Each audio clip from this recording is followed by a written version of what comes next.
Ya, assalamualaikum warahmatullahi wabarakatuh. Saya akan menjelaskan materi yang pertama sampai materi yang terakhir, mulai dari materi prinsip umum ekonomi Islam. Prinsip ekonomi Islam bagian A, nilai-nilai universal teori ekonomi. Prinsip-prinsip ekonomi Islam didasarkan ada 5 nilai universal yang meliputi tabihid atau keimanan, keadilan, kenabian atau pemerintahan. Pemerintahan itu atau kekhalifaan.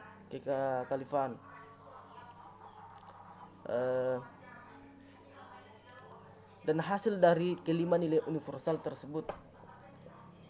Bagian B, prinsip-prinsip dari derivatif dan ciri-ciri ekonomi Islam. Prinsip dari derivatif merupakan prinsip-prinsip sistem ekonomi Islam yang juga menjadi tiang ekonomi Islam. Bagian C,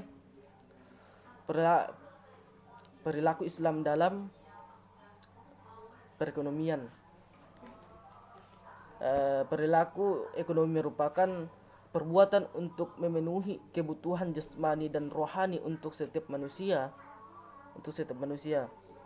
Jadi lanjut materi kedua, yaitu kelompok kedua, yaitu pasar harga dalam ekonomi Islam. Bagian A, gambaran umum penetapan harga dalam mekanisme pasar. Kalau mengenai gambar umum penetapan harga dalam mekanisme pasar, itu juga terbagi ada 3 kalau tidak salah. Ada 3 konsep pasar, yaitu pasar dalam pengertian ilmu ekonomi adalah pertemuan antara permintaan dengan penawaran.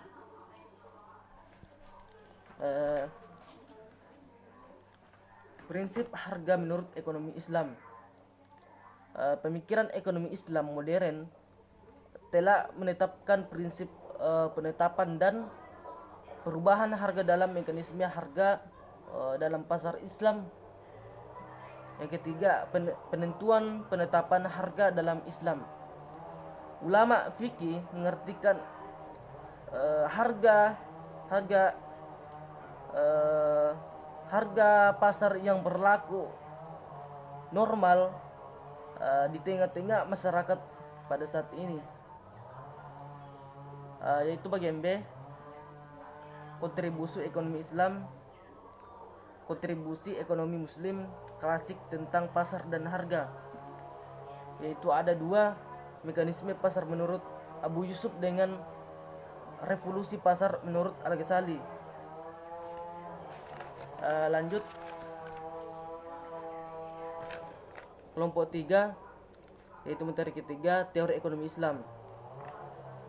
Jadi karena teori ekonomi Islam itu mempunyai fungsi kesejahteraan. Teori ekonomi Islam bagian A, fungsi kesejahteraan oleh Imam Al-Ghazali. Berawal dari adanya konsep masalah atau kesejahteraan sosial atau utilitas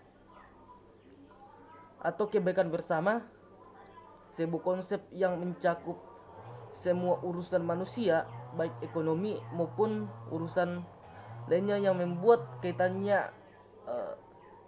yang erat antara individu dan masyarakat.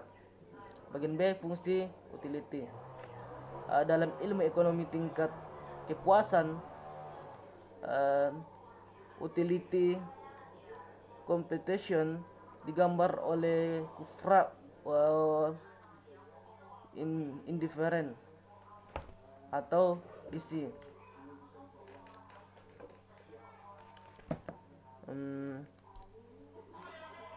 Selanjutnya, optimal solution. Sesuai dengan asumsi rasionalis, maka konsumsi seorang muslim akan selalu bertindak rasional. Kelompok keempat atau materi keempat, teori produksi Islam. Jadi bagian A, pengertian produksi. produksi ialah menambah kegunaan atau nilai guna suatu barang, kegunaan suatu barang, atau bertambah bila memberikan manfaat baru atau lebih dari bentuk semula. Bagaimana produksi yang diharamkan dalam Islam? Produksi adalah kegiatan menambah melalui guna benda agar lebih bermanfaat dalam memenuhi kebutuhan. Lanjut bagian C, produksi dalam Islam. Produktivitas dalam Islam, kegiatan produksi sebagai perbandingan antara output dengan input. Prinsip-prinsip produksi dalam Islam. Dalam prinsip kegiatan produksi terkait seluruhnya dengan syarat Islam, di mana seluruh kegiatan produksi harus sejalan dengan tujuan daripada konsumsi itu sendiri. Lanjut bagian C, fungsi produksi. Ya, fungsi produksi itu sendiri. Ulama fikih mengartikan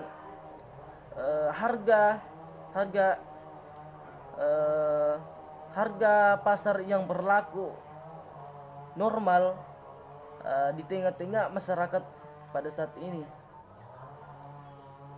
yaitu bagian B, kontribusi ekonomi Islam, kontribusi ekonomi Muslim klasik tentang pasar dan harga, yaitu ada dua: mekanisme pasar menurut Abu Yusuf dengan revolusi pasar menurut Al-Ghazali. Lanjut kelompok 3, yaitu materi ketiga, teori ekonomi Islam. Jadi karena teori ekonomi Islam itu mempunyai fungsi kesejahteraan. Teori ekonomi Islam bagian A, fungsi kesejahteraan oleh Imam Al-Ghazali. Berawal dari adanya konsep masalah atau kesejahteraan sosial atau utilitas atau kebaikan bersama, sebuah konsep yang mencakup semua urusan manusia, baik ekonomi maupun urusan lainnya, yang membuat kaitan yang erat antara individu dan masyarakat. Bagian B, fungsi utility. Dalam ilmu ekonomi tingkat kepuasan, utility competition digambar oleh kufra indifferent atau isi.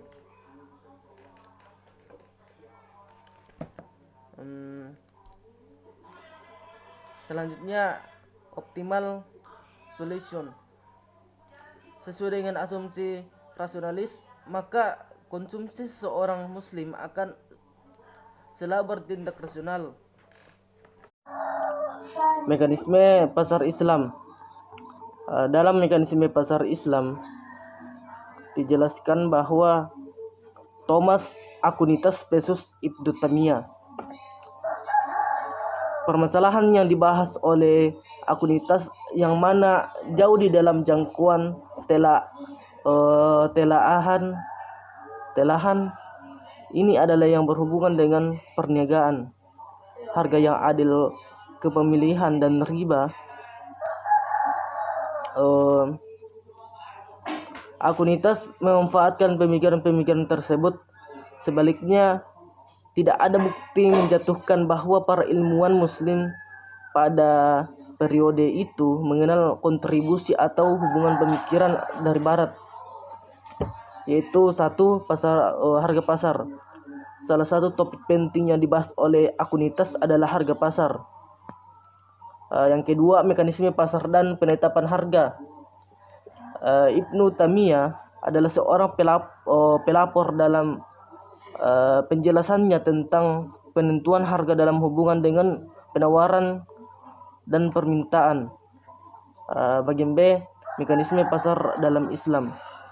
Dalam ekonomi Islam, penentuan harga dilakukan oleh kekuatan-kekuatan pasar, yaitu kekuatan permintaan dan penawaran. Jadi Bagian C, interferensi pasar. Dalam konsep ekonomi Islam, cara mengendalikan harga ditentukan oleh penyebabnya. Bila penyebabnya adalah perubahan pada kautin, daman dan kanutin supli, maka mekanisme pengendalian dikukuhkan melalui market intervention atau pengembalian harga pada keadaan sebelum distorsi.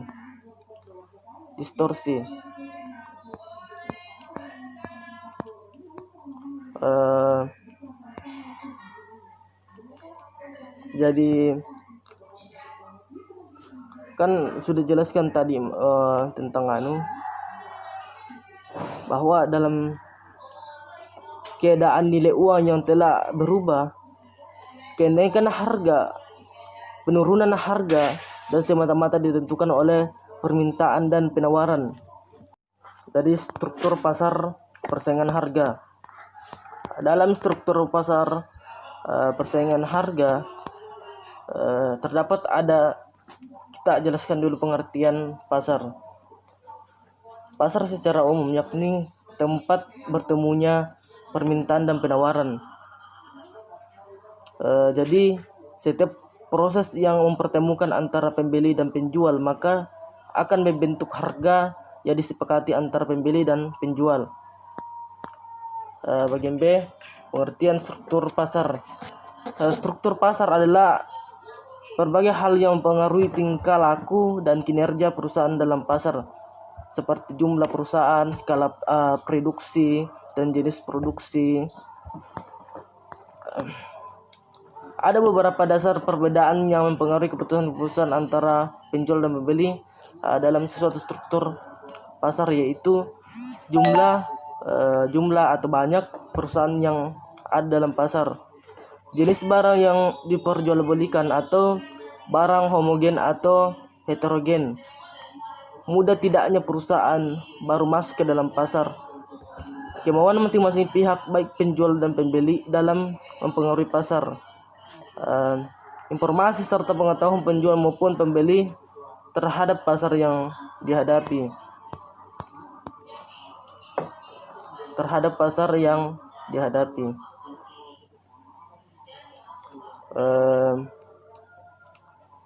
Sebenarnya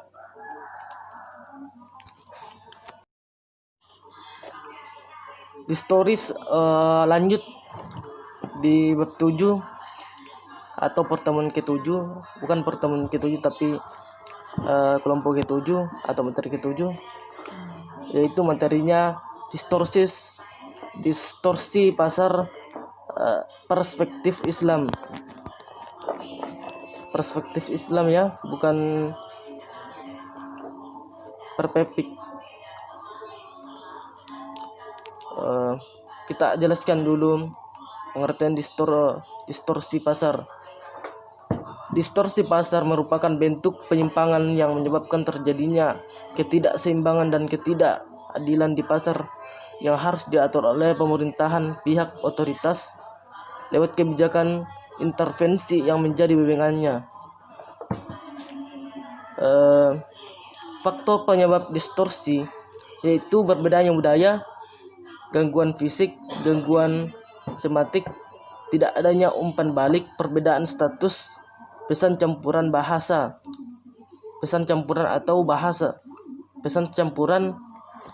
yang ketujuh adalah bahasa. Bagian B, rekayasa penawaran dan pemerintahan. Dalam fikih Islam, rekayasa permintaan dikenal sebagai ba'i najsi, sedangkan rekayasa penawaran lebih dikenal sebagai iktisar. Bagian C, pengertian tadlis.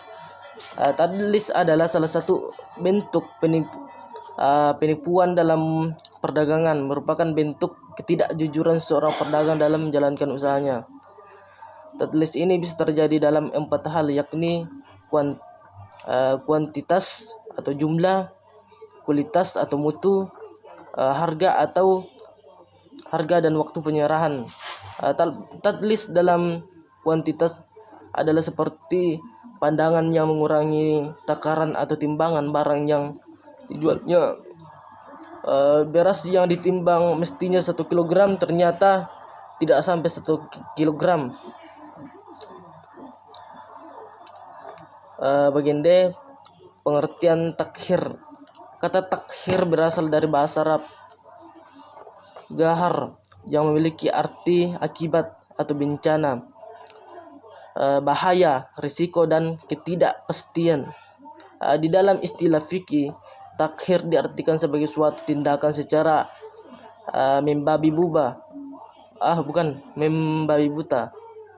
tanpa pengetahuan yang mencukupi.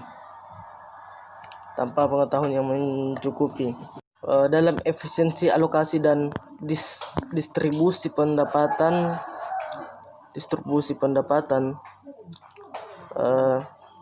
langsung saja. Bagian A, pengertian efisiensi alokasi dan distribusi pendapatan. Saya jelaskan dulu tentang efisiensi alokasi adalah melihat alokasi sumber daya yang ke berbagai kegiatan ekonomi mencapai tingkat yang maksimum atau belum alokasi sumber daya mencapai efisiensi yang maksimum apabila input yang dihasilkan sama dengan output yang dikeluarkan. Bagian B, pertukaran dan keseimbangan konsumsi antara individu. Untuk mempertemukan pembahasan keseimbangan konsumsi antar individu tersebut, maka kita gabungkan kedua ruang konsumsi individu 2 hingga 180 derajat. Maka kita akan mendapatkan sebuah kotak yang berisi ruang konsumsi untuk kedua individu.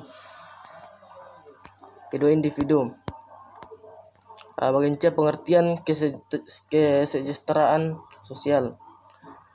Kesejahteraan sosial merupakan suatu kondisi yang harus diwujudkan bagi seluruh warga negara di dalam pemenuhan kebutuhan material, spiritual, dan sosial agar dapat hidup layak, mampu mengembangkan diri sehingga dapat melaksanakan fungsi sosialnya.